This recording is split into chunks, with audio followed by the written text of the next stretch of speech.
Oke. Shalom, selamat pagi semuanya. Bersyukur, berterima kasih pada Tuhan. Kalau pagi hari ini kita boleh bangun lagi dengan tubuh yang diberkati, dengan kekuatan kesehatan yang baru yang datang daripada Tuhan. Dan kita boleh bersama-sama lagi datang bersyukur kepada Tuhan, menaikkan pujian, penyembahan Tuhan, menikmati hadirat Tuhan. Sebab itulah yang terindah dalam hidup ini.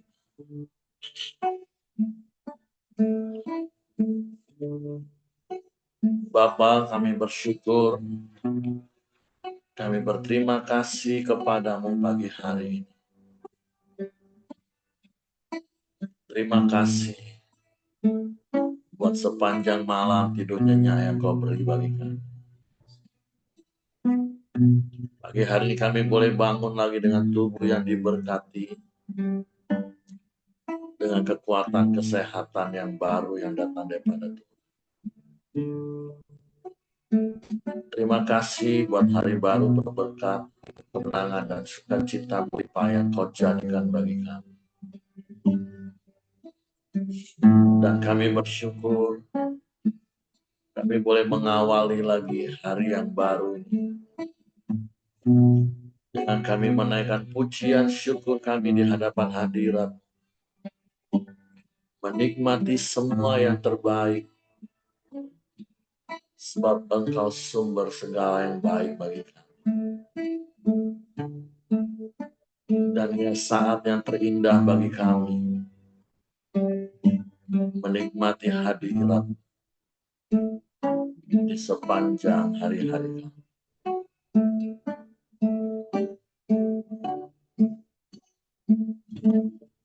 Saat indah ku berhadapan denganmu,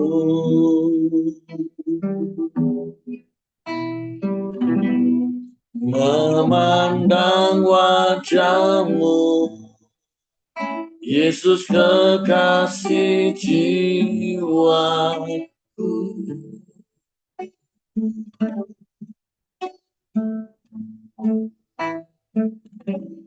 Bawa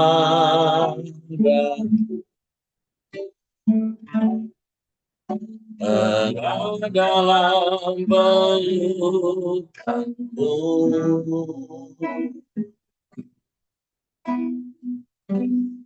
menikmati kasih dan indahnya hadiratmu. Sering berkatakan saat indah kami berhadapan dengan saat indah ku berhadapan denganmu,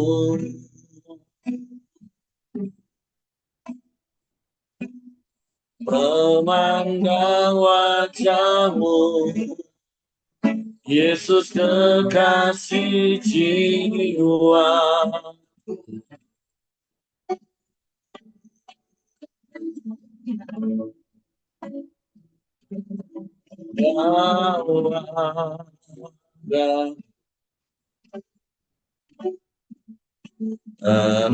Dalam pelukanmu,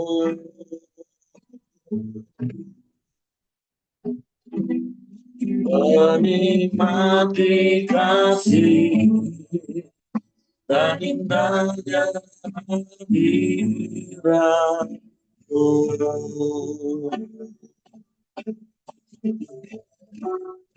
Hadiratmu Tuhan, ku rasakan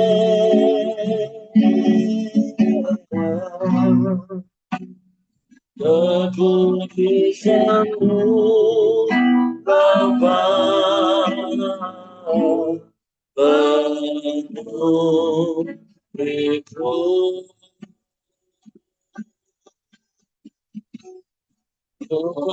rindu selalu diam dalam bayimu,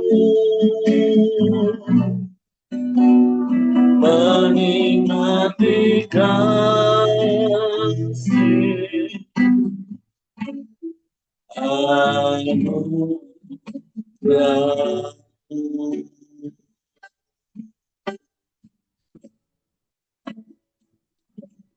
Saat indah berhadapan denganmu. Amin, amin. Memandang wajah-Mu, Yesus kekasih jiwa.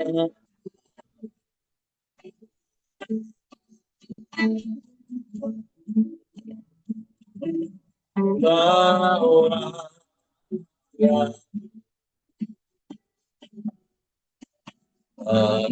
dalam pelukan-Mu,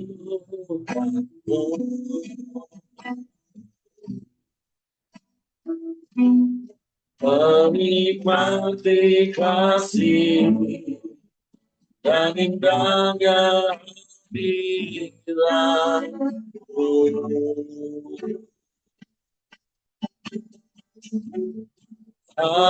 Hadirat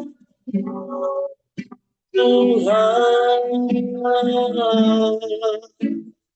ku rasakan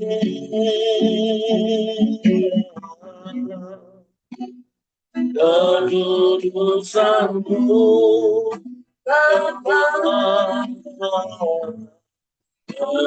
hidupku.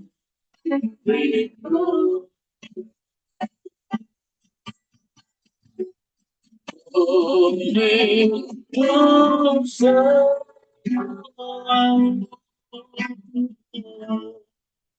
diam dalam bayi-Mu, menikmati kasih anugerah-Mu. Hadirat-Mu, hadirat-Mu Tuhan, ku rasakan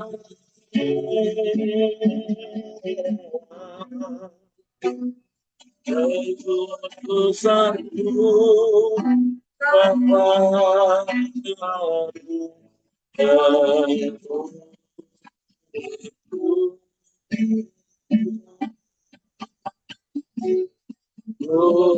Hidup selalu diam dalam bayi-Mu, menikmati kasih anugerah-Mu.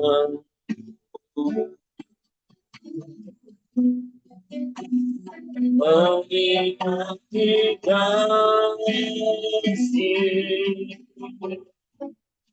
anugerah-Mu.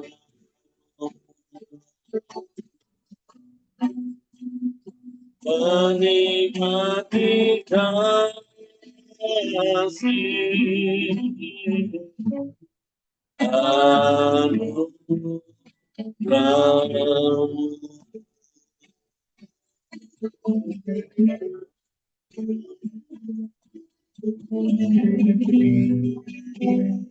Menikmati kasih-Mu,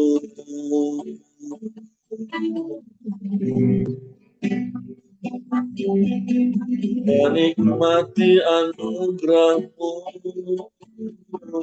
Tuhan, menikmati kuasa-Mu dalam hadirat-Mu, itu rindu kami.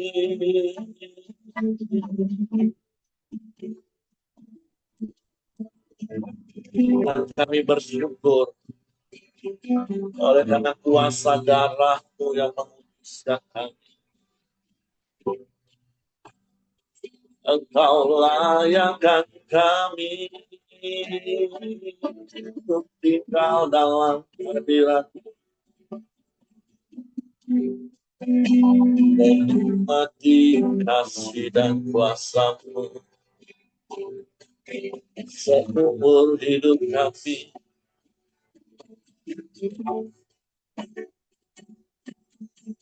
Terima kasih,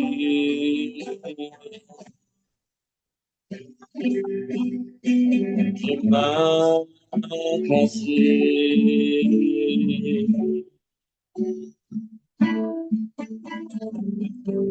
Bukan karena kebaikan kami, bukan karena kehebatan kami boleh ada di hadirat semata-mata hanya karena kasih karunia. Kami bersyukur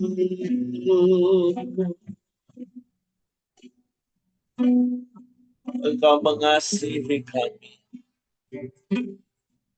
Engkau terima kami apa adanya. Engkau tak mengingat-ingat salah dan dosa kami. Sebab Kau mengasihi kami. Kami bersyukur.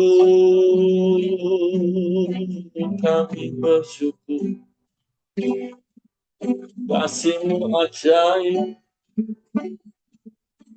Kasih-Mu sempurna. Kasih-Mu mulia. Tidak ada yang lain, tidak ada yang sama seperti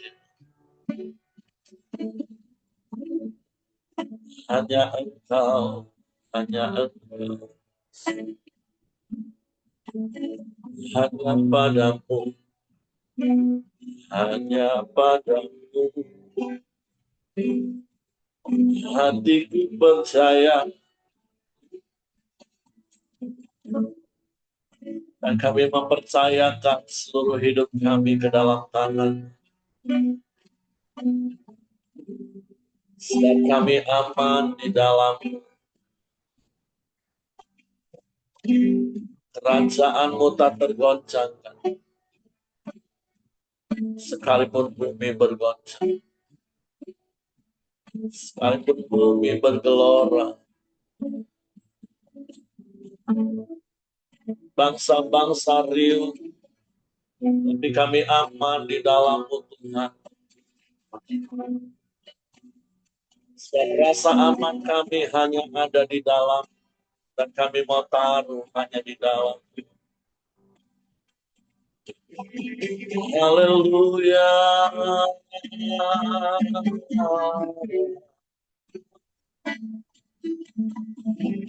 Sebab Engkau gembala yang baik bagi kami.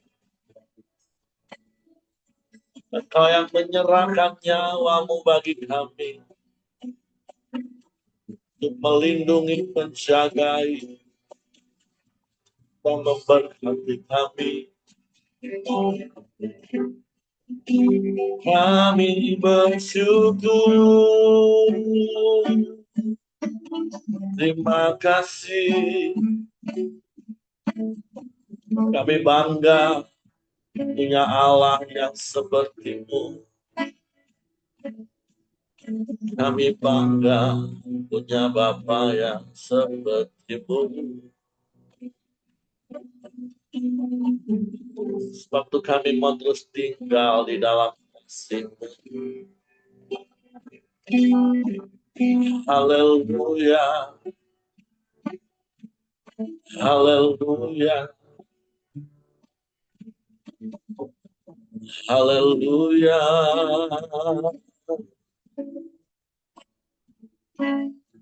Terpujilah namamu, terpujilah namamu. Sebab Engkau saja satu-satunya dan tidak ada yang lain. Tidak ada yang sama seperti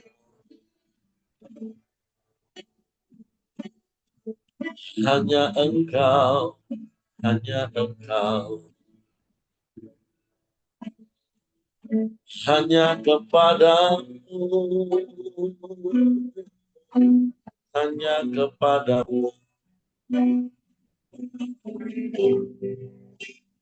tidak kepada yang lain kami berharap. Hanya padamu kami berharap dan kami percaya. Sebab Engkau Bapa yang setia, Bapa yang tak pernah ingkar janji. Engkau yang terpuji dan terbukti. Kami bersyukur.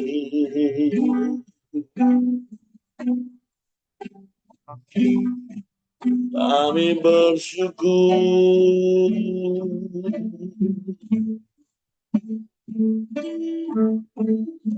Kami memuji, kami menyembah, meninggikan Yesus, Yesus, Yesus, Yesus Tuhan. Tidak ada yang lain, tidak ada yang sama seperti itu. Hanya Engkau Tuhan. Hanya Engkau. Engkau satu-satunya. Dan tidak ada yang lain. Engkau gembala yang baik bagi kami. Hanya di dalam-Mu kami dapat tenang. Suatu kami tak takut, kami tak gentar menghadapi hari-hari.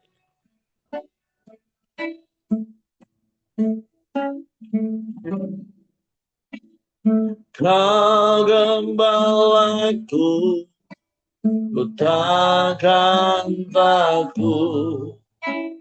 Kau menuntunku untuk kemuliaan-Mu. Walaupun ku berjalan di lembah gelap, ku takkan takut. Engkau gembala yang baik bagi kami Tuhan. Kau gembalaku, ku takkan takut. Kau menuntunku untuk kemuliaan-Mu. Walaupun ku berjalan di lembah gelap, ku takkan takut. Sebab Kau sertaku.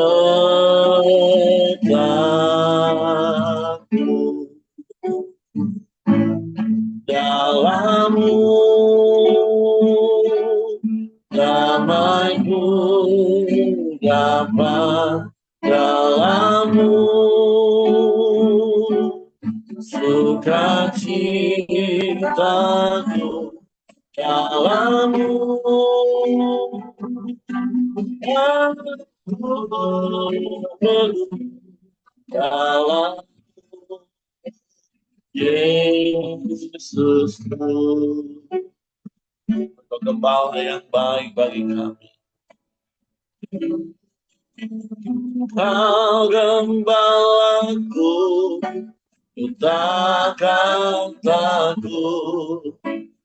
Kau menuntunku untuk kemuliaan-Mu. Walaupun ku berjalan di lembah gelap, ku takkan takut, sebab Kau serta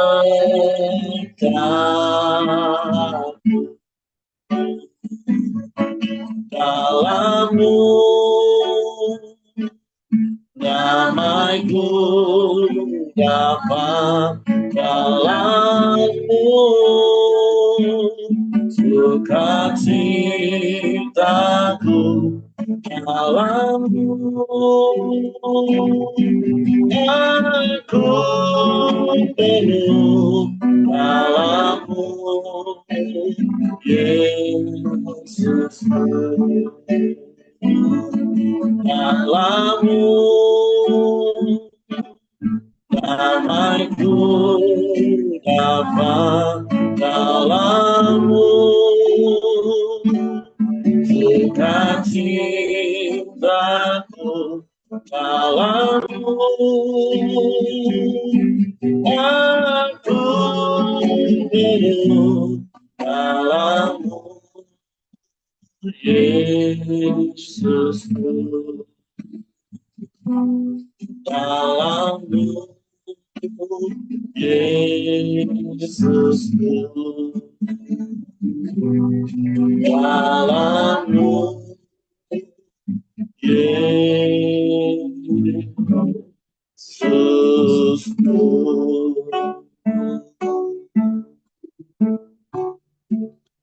Hanya di dalam-Mu kami nikmati damai sejahtera di tengah dunia yang bergelora.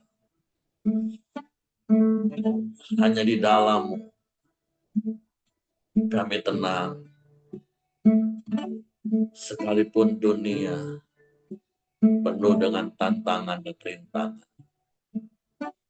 Sebab kami mau terus tinggal dalam hadirat, menikmati penggembalaan dalam hidup. Dengan tuntunan gadamu dan tongkatmu, dengan arahan firman, kami mau taat ikuti kehendak. Sebab untuk pagi hari ini, kami buka hati kami lagi hanya untuk firman. Roh Kudus, tolong kami untuk mengerti dan memahami firman. Sehingga kami percaya firman dan kami melakukannya dalam hidup. Kami sambut firman-Mu dalam nama Yesus. Haleluya, haleluya. Amin. Oke, silakan Pak Ramli. Ya, terima kasih Pak Heri sudah menolong kita untuk kita bisa menyembah Tuhan pada pagi ini. Selamat pagi Bapak Ibu, teman-teman semua. Pembacaan firman Tuhan kita sudah sampai di pasal yang kedua dari kitab 1 Tesalonika. Saya akan bacakan kepada kita mulai dari perikop yang pertama, pelayanan Paulus di Tesalonika. Ayat yang pertama, kamu sendiri pun memang tahu, saudara-saudara, bahwa kedatangan kami di antaramu tidaklah sia-sia. Tetapi, sungguh pun kami sebelumnya, seperti kamu tahu, telah dianiaya dan dihina di Filipi, namun dengan pertolongan Allah kita, kami beroleh keberanian untuk memberitakan Injil Allah kepada kamu dalam perjuangan yang berat. Sebab nasihat kami tidak lahir dari kesesatan atau dari maksud yang tidak murni dan juga tidak disertai tipu daya.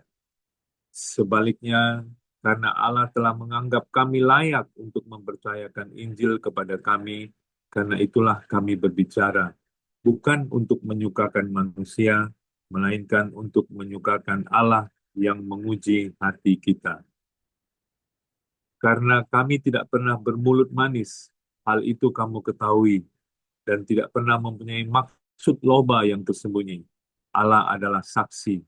Juga tidak pernah kami mencari pujian dari manusia, baik dari kamu maupun dari orang-orang lain, sekalipun kami dapat berbuat demikian sebagai rasul-rasul Kristus. Tetapi kami berlaku ramah di antara kamu sama seperti seorang ibu mengasuh dan merawati anaknya. Demikianlah kami dalam kasih sayang yang besar akan kamu, bukan saja rela membagi Injil Allah dengan kamu, tetapi juga hidup kami sendiri dengan kamu, karena kamu telah kami kasihi.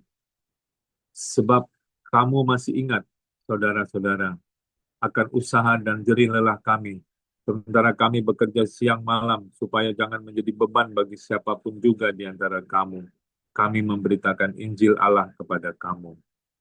Kamu adalah saksi, demikian juga Allah, betapa saleh, adil, dan tak bercacatnya kami berlaku di antara kamu yang percaya.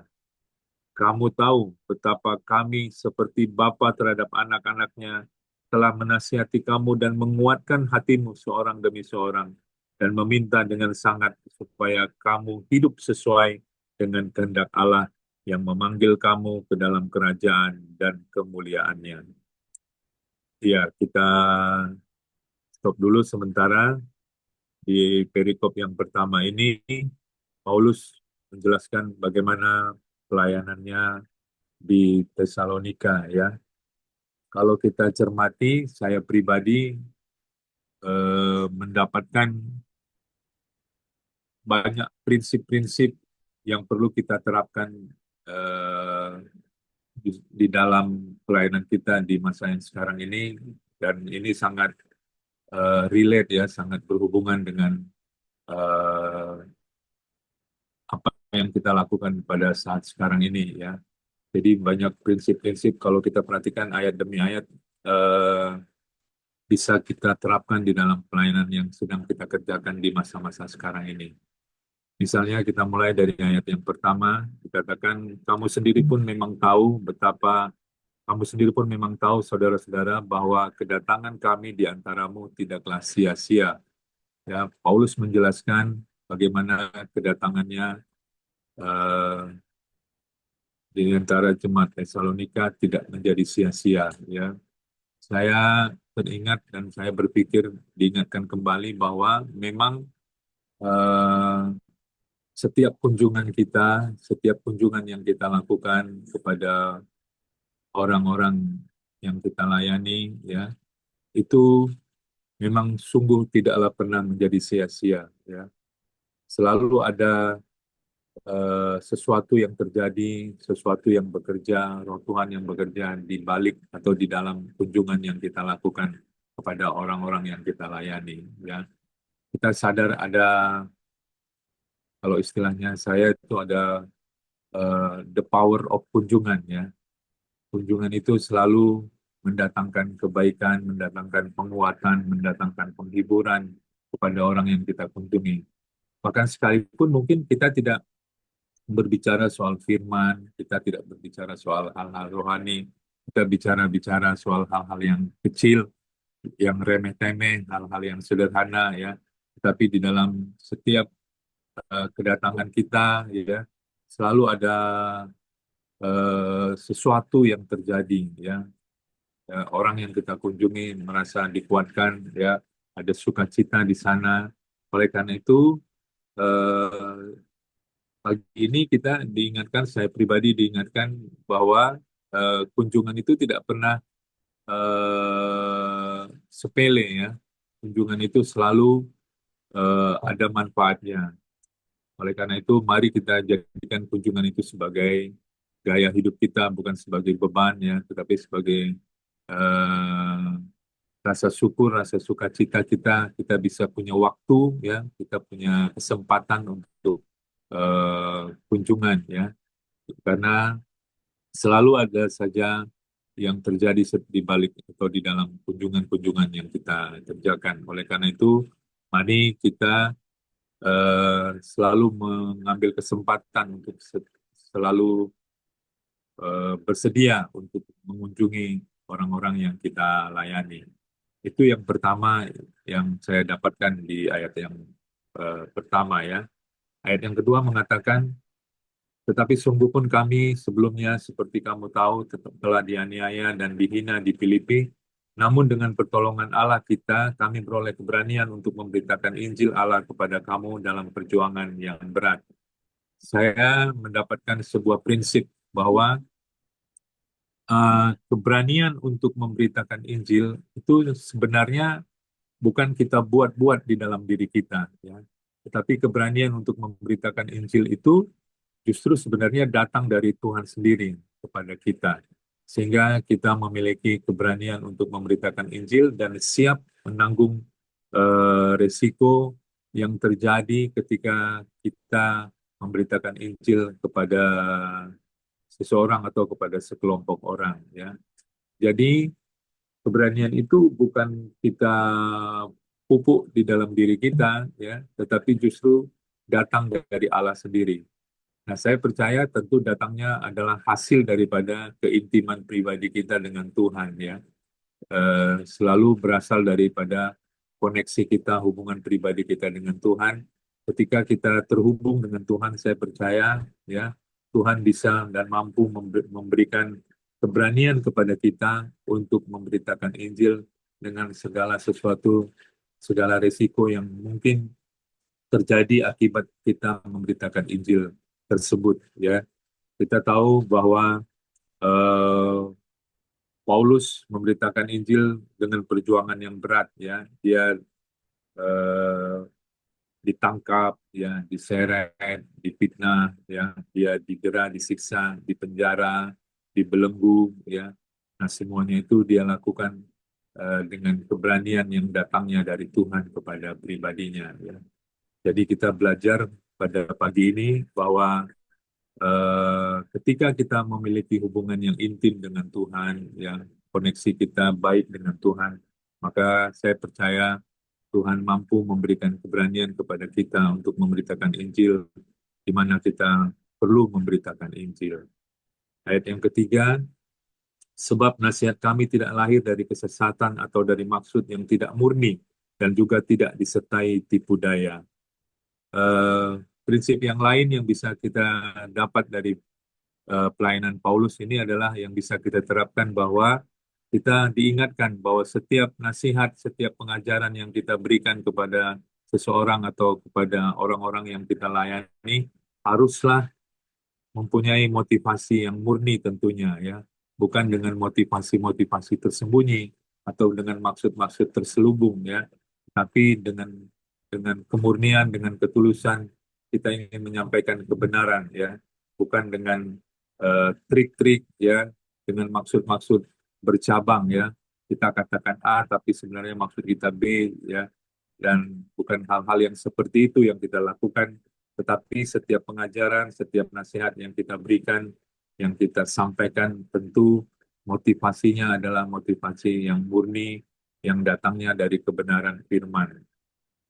Ayat yang keempat, sebaliknya karena Allah telah menganggap kami layak untuk mempercayakan Injil kepada kami, karena itulah kami berbicara bukan untuk menyukakan manusia, melainkan untuk menyukakan Allah yang menguji hati kita. Jadi selain dengan maksud yang murni, tentu tujuannya adalah bukan untuk menyenang-nyenangkan hati orang, ya, untuk menyuka-nyukakan hati manusia, tapi eh, untuk menyenangkan hati Tuhan tentunya, ya.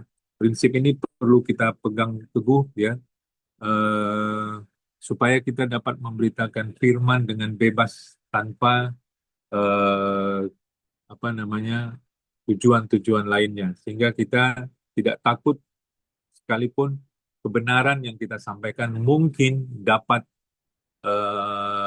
apa namanya, ya, bukan melukai, ya, tapi dapat menyinggung eh, orang yang kita sampaikan kebenaran tersebut, ya, kita tidak tidak terganggu oleh itu, ya, kita tidak apa namanya tidak terpenjara, ya, dengan ketakutan-ketakutan yang seperti itu, takut dia tersinggung, takut dia sakit hati, takut dia mungkin baperan, ya, kita tidak takut hal-hal yang seperti itu karena kita tahu bahwa yang kita sampaikan adalah kebenaran yang tentunya menyenangkan hati Tuhan bukan sekedar untuk mengenak-enakkan telinga orang yang mendengarnya ya. Jadi prinsip bahwa setiap nasihat, setiap pengajaran, setiap kebenaran yang kita sampaikan hanyalah untuk menyenangkan hati Tuhan ya, bukan untuk menyukakan hati manusia. Ayat yang kelima, karena kami tidak pernah bermulut manis, hal itu kamu ketahui, dan tidak pernah mempunyai maksud loba yang tersembunyi. Allah adalah saksi. Apalagi kalau kita mempunyai maksud untuk keuntungan pribadi kita, nah tentu itu tidak benar ya. Jadi mari kita menyampaikan kebenaran, menyampaikan nasihat semata-mata hanya untuk membangun ya, dengan motivasi yang murni. Ayat yang keenam, juga tidak pernah kami mencari pujian dari manusia, baik dari kamu maupun dari orang-orang lain, sekalipun kami dapat berbuat demikian sebagai rasul-rasul Kristus. Tetapi kami berlaku ramah di antara kamu, sama seperti seorang ibu mengasuh dan merawati anaknya. Jadi prinsip yang berikutnya yang bisa kita dapatkan dari pelayanan Paulus ini adalah kita bersikap sebagai seorang ibu ya. Kita tahu ya, seorang ibu di dalam merawat anak-anaknya tentu ada kesabaran yang luar biasa ya. Kesabaran yang tiada batasnya ya. Kasih ayah sepanjang apa katanya, tapi kasih ibu sepanjang jalan ya, tidak berujung. Demikian juga kita kepada orang-orang yang kita layani. Kadang-kadang kita sudah habis kesabaran kita, kok nggak berubah, kok nggak bertobat, ya, kok begitu-begitu saja, sudah sekian tahun, ya, tapi masih ngambek, masih baperan, ya. Tapi hari ini kita diingatkan, mari kita berlaku seperti seorang ibu yang terus tetap sabar, ya, eh, yang terus tetap mau mengayomi, ya, menerima apa adanya orang-orang yang kita kasih. Walaupun nanti di bawah ya kita melihat kita juga harus juga seperti seorang ayah yang tegas, yang teguh, yang mendisiplin, yang menasihati dengan bijak ya.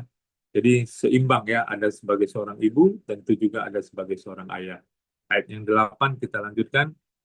Demikianlah kami dalam kasih sayang yang besar akan kamu, bukan saja rela membagi Injil Allah dengan kamu, tetapi juga hidup kami sendiri dengan kamu, karena kamu telah kami kasihi. Ayat 9, sebab kamu masih ingat, saudara-saudara, akan usaha dan jerih lelah kami, sementara kami bekerja siang malam supaya jangan menjadi beban bagi siapapun juga di antara kamu, kami memberitakan Injil Allah kepada kamu. Ya, ini sudah beberapa kali kita dengar ya, bahwa di dalam melayani Tuhan ya, kita tentu berupaya untuk tidak menjadi beban daripada orang-orang yang kita layani ya. Kita tidak bersandiwara untuk minta dikasihani ya, untuk minta ditolong ya. Tentu tidak seperti itu ya. Tadi di atas kita sudah diingatkan untuk apapun yang kita kerjakan untuk tidak mencari kepentingan pribadi kita ya. Sementara kita diingatkan hari ini bagaimana Paulus di dalam pelayanannya, dia tidak membebani jemaat, dia punya usaha sendiri ya. Dia bekerja sendiri sehingga tidak menjadi beban bagi jemaat yang dilayaninya. Ayat yang ke-10, kamu adalah saksi, demikian juga Allah betapa saleh, adil, dan tak bercacatnya kami berlaku di antara kamu yang percaya. Ayat 11, kamu tahu betapa kami seperti bapa terhadap anak-anaknya, telah menasihati kamu dan menguatkan hatimu seorang demi seorang, dan meminta dengan sangat supaya kamu hidup sesuai dengan kehendak Allah yang memanggil kamu ke dalam kerajaan dan kemuliaannya. Ya. Jadi seperti tadi saya singgung bahwa Paulus juga menerapkan eh, hati Bapa ya, yang kepada orang-orang yang dilayaninya, kepada jemaat yang dilayaninya. Ya, kalau tadi ibu dengan sabar ya, sekarang Paulus menerapkan Bapa yang dengan sewaktu-waktu bisa bicara tegas dan bisa mendisiplin orang-orang yang dilayaninya. Eh, Demikian beberapa prinsip-prinsip yang bisa kita tangkap dan bisa kita eh, teladani dari apa yang dilakukan Paulus kepada jemaat di Tesalonika, yang bisa kita terapkan di dalam pelayanan kita, di dalam pekerjaan kita melayani di hari-hari sekarang ini.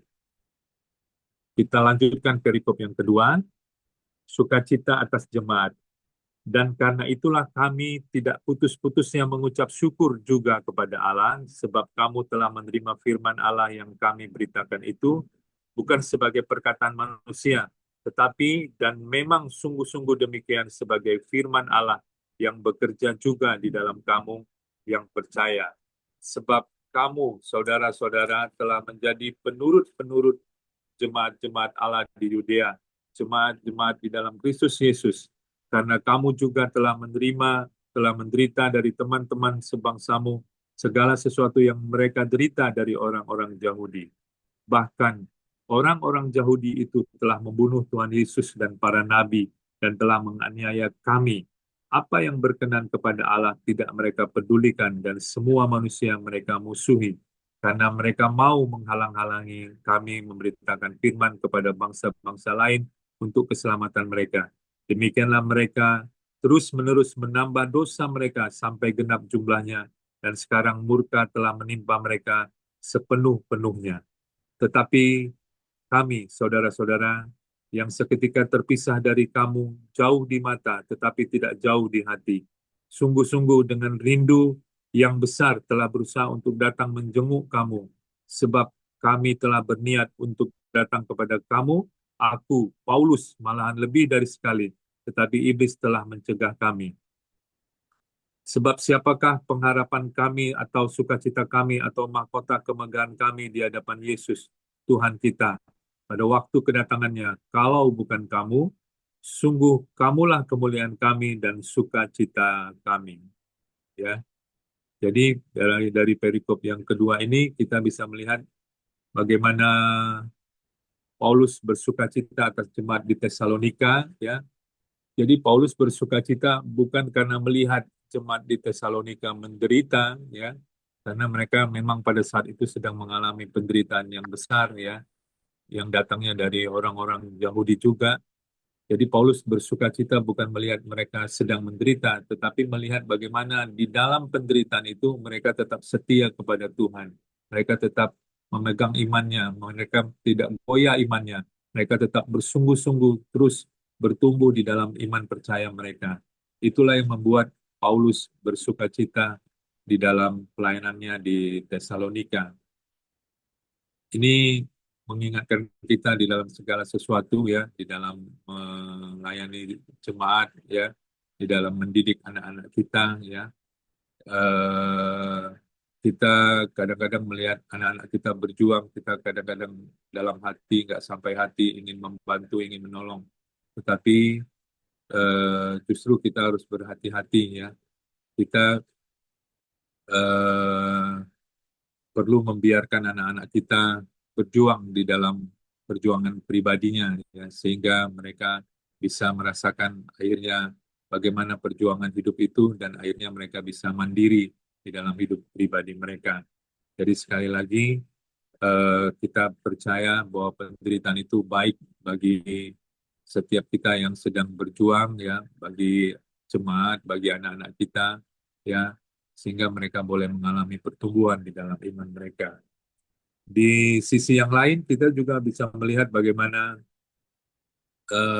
jemaat di Tesalonika di perikop yang kedua ini menerima Injil bukan sebagai perkataan-perkataan manusia, tapi mereka menerima Injil sebagai firman yang sungguh-sungguh datang dari Tuhan, sehingga mereka mengalami pertumbuhan. Sementara bagi orang-orang Yahudi, justru mereka bukan hanya menolak Injil yang datang dari Tuhan tersebut, tetapi mereka berusaha dengan sekuat tenaga menghalang-halangi penyebaran Injil, supaya orang-orang yang non-Yahudi itu tidak diselamatkan. Dan mereka melakukannya dengan sekuat tenaga. Mereka sudah membunuh nabi-nabi, bahkan membunuh Tuhan Yesus, supaya mereka supaya Injil tidak tersebar, ya. Jadi kita bisa melihat bagaimana dua kontras yang berbeda ini, ya. Satu komunitas menerima Injil dengan sungguh-sungguh, satu menolak Injil, ya, karena kesombongan hati mereka. Mungkin mereka menganggap mereka lah yang berhak menerima Injil itu, atau mereka yang paling berhak mengajarkan Injil itu, sehingga dengan kesombongan di hati mereka, mereka akhirnya justru menghalang-halangi Injil tersebut. Nah, kita belajar ya di dalam pelayanan di Tesalonika ini bagaimana mereka tetap setia kepada Tuhan walaupun di tengah-tengah penderitaan yang sedang mereka alami. Saya kira itu beberapa hal yang bisa saya dapatkan, saya sharingkan pada pagi ini. Saya serahkan kepada Pak Heri kembali untuk melengkapi. Tuhan Yesus memberkati kita. Salam.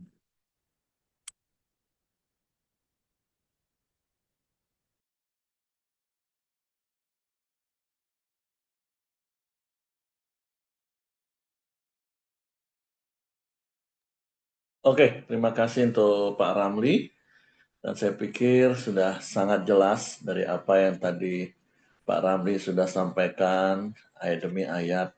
Ada banyak prinsip-prinsip bagaimana kita bisa praktekkan dalam hidup kita. Apalagi yang pertama tadi seperti Pak Ramli katakan, the power of kunjungan, the power of visit. Apalagi Pak Ramli sebagai seorang dokter, itu seperti kalau Bapak Ibu pernah dirawat sebagai pasien atau keluarga pasien, itu kan selalu menanti-nantikan. Yang ditanya pasti kapan dokter udah kunjungan belum ya? Karena kehadiran dokter itu akan mendatangkan sukacita, ya kalau bahasa ilmu kedokteran itu sugesti. Nggak usah disuntik, nggak usah di ini, lihat wajah dokternya saja sudah sembuh. Nah, begitu juga lah hal yang bisa kita praktekkan tentunya di dalam pelayanan kita. Dan kemudian ada banyak prinsip-prinsip yang tadi sudah diurai oleh Pak Ramli, yang memang nggak mudah untuk melakukan itu semua. Butuh kasih karunia Tuhan yang memampukan kita. Tentunya kita akan bisa lakukan itu terus-menerus dengan setia, dengan giat, kalau kita punya visi. Apa visinya? Ya seperti Tuhan berfokus kepada jiwa-jiwa, begitu juga kita ketika hidup kita, pelayanan kita fokusnya pada jiwa-jiwa, bukan keuntungan diri sendiri, dengan hati yang tulus dan murni, maka saya percaya apa yang dilakukan oleh Paulus ini juga adalah hal yang bisa kita lakukan. Dan saya percaya Bapak Ibu adalah pelayan-pelayan Tuhan, orang-orang yang dipercaya untuk memuridkan orang lain, melayani orang lain. Ya seperti apa yang tadi Pak Rami katakan, terkadang ya ngadepin apalagi kalau yang agak bandel, susah dikasih tahu, melawan terus. Tapi mari kita berlaku seperti seorang ibu yang penuh kasih sayang, telaten, merawat. Tapi juga bukan berarti terus kita membiarkan mereka terus dalam ketidaktaatan mereka. Kita juga harus tegas, meminta dengan sangat untuk mereka sungguh-sungguh di dalam Tuhan. Jadi sekali lagi terima kasih Pak Ramli, dan mari setiap kita praktekkan prinsip-prinsip yang kita belajar hari ini dari surat Rasul Paulus kepada jemaat Tesalonika untuk kita lakukan di dalam pelayanan kita. Supaya Tuhan saja yang disenangkan, Tuhan saja yang dimuliakan dalam hidup dan pelayanan kita. Oke, itu saja yang saya tambahkan. Terima kasih untuk Pak Ramli. Saya kembalikan kepada Kau Joni Samuel. Oke, kalau tidak ada yang menambahkan, kita akan masuk dalam doa kita pagi hari ini. Bapak, terima kasih. Kami bersyukur Tuhan kalau kami boleh terus bersama-sama memuji, memuliakan Engkau Tuhan. Kami boleh belajar akan kebenaran firman-Mu, selalu mengingatkan kami untuk hidup dan menjadi teladan Tuhan. Dan hidup kami boleh terus menjadi berkat bagi banyak orang Tuhan. Tuhan, terima kasih. Kau juga berkati hamba-Mu Pak Ramli Tuhan yang sudah menyampaikan kebenaran firman-Mu.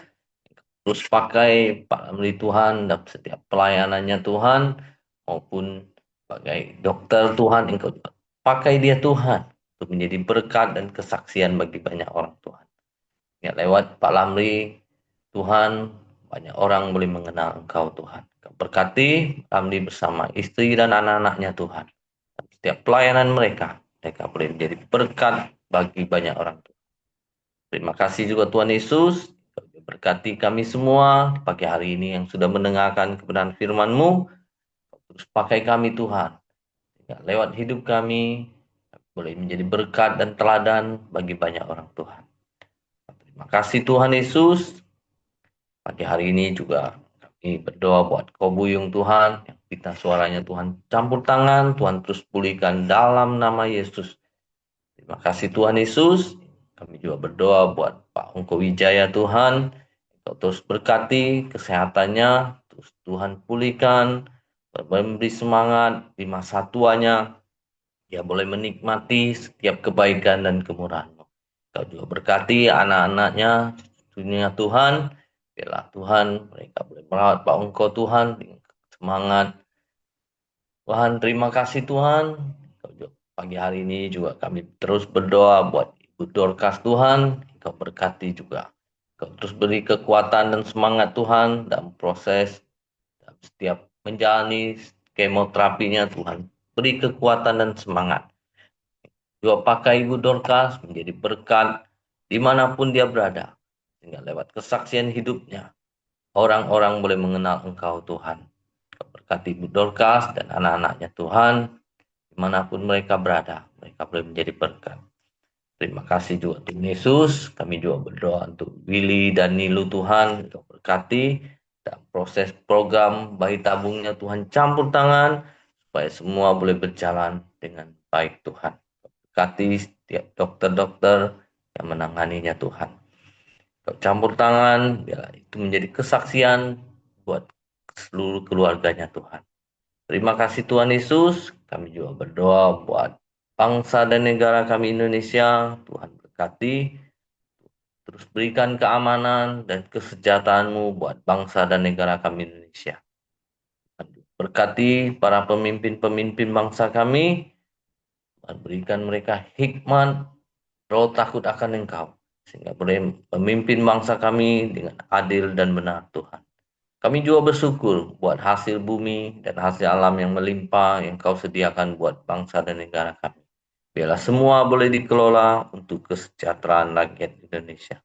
Terima kasih Tuhan Yesus. Pagi hari ini kami serahkan setiap doa-doa kami dalam tangan-Mu. Mari kita masuk dalam doa Bapa kami. Bapa kami yang di surga, dikuduskanlah nama-Mu, datanglah kerajaan-Mu, jadilah kehendak-Mu di bumi seperti di surga. Berikanlah kami pada hari ini makanan kami yang secukupnya, dan ampuni kami akan kesalahan kami, seperti kami juga mengampuni orang yang bersalah kepada kami. Dan janganlah membawa kami ke dalam pencobaan, tapi lepaskanlah kami daripada yang jahat. Karena Engkaulah yang punya kerajaan dan kuasa dan kemuliaan sampai selama-lamanya. Amin. Bapa kami bersyukur, terpujilah namamu, kembali kami datang ke hadapan-Mu ya Tuhan. Kami bersyukur untuk persekutuan kami yang Tuhan sudah berkati sepanjang hari, sepanjang pagi ini. Kami bersyukur kami telah memuji, memuliakan, meninggikan namamu, memberi hormat kemuliaan hanya kepadamu ya Tuhan. Kami juga telah mendengarkan sharing kebenaran firman-Mu. Ajar kami terus untuk mempraktekannya di dalam kehidupan kami. Kami serahkan hidup kami sepanjang hari ini ke dalam tangan Tuhan. Biarlah Tuhan yang memberkati, memberikan kasih karunia, menolong, menyertai, dan memimpin kami sehingga apapun yang kami kerjakan Tuhan boleh buat berhasil. Dan akhirnya kami terima berkat yang daripada-Mu, yaitu berkat kasih karunia daripada Allah Bapa, damai sejahtera daripada Tuhan Yesus, serta persekutuan bersama Roh Kudus menyertai kami hari ini sampai selama-lamanya. Kami terima berkat-Mu hanya di dalam nama Tuhan Yesus Kristus. Haleluya. Amin. Oke, semangat pagi, selamat beraktivitas. Tuhan Yesus memberkati.